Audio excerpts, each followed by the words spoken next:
বিশ্ব চলচ্চিত্রের সম্মানজনক আসর কান চলচ্চিত্র উৎসবে গেছেন বাংলাদেশি অভিনেত্রী আসনা হাবিব ভাবনা। মঙ্গলবার এই উৎসবের ৭৭তম আসরের পর্দা ওঠে।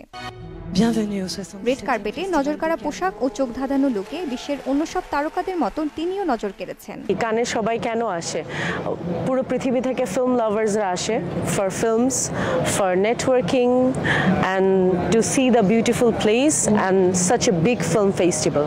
সো তাই অ্যাকচুয়ালি যেটা হচ্ছে যে দেখেন, অ্যাজ অ্যান অ্যাক্টর আমার সবসময় ইচ্ছে ছিল যে আমি কানে আসবো from the very beginning of my career.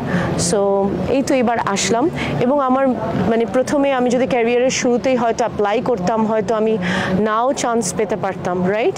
So আমার মনে হয় যে এখানে আসার কারণ যে শুধুমাত্র সিনেমাই থাকতে হবে এমন কোনো কথা নেই। আপনি এসেও you can explore and discover মানে লটস অফ থিংস, রাইট? তো ছবি নিয়ে যদি সামনে আসতে পারি তখন আরও ভালো লাগবে।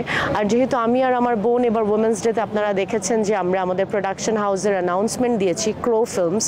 সো সেখান থেকে ইউ নেভার নো, নিয়ার ফিউচারে সিনেমাও নিয়ে আসতে পারি।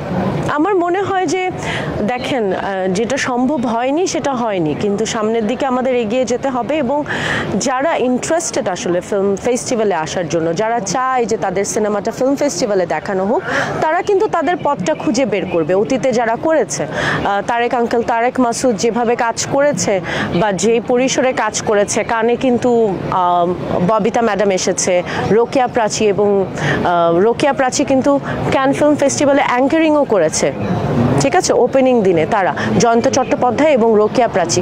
সো হয়তো আবারও কেউ আসবে এরকম, আবারও কেউ এমন একটা ছবি বানাবে যে আমাদের সবাইকে চমকে দিবে।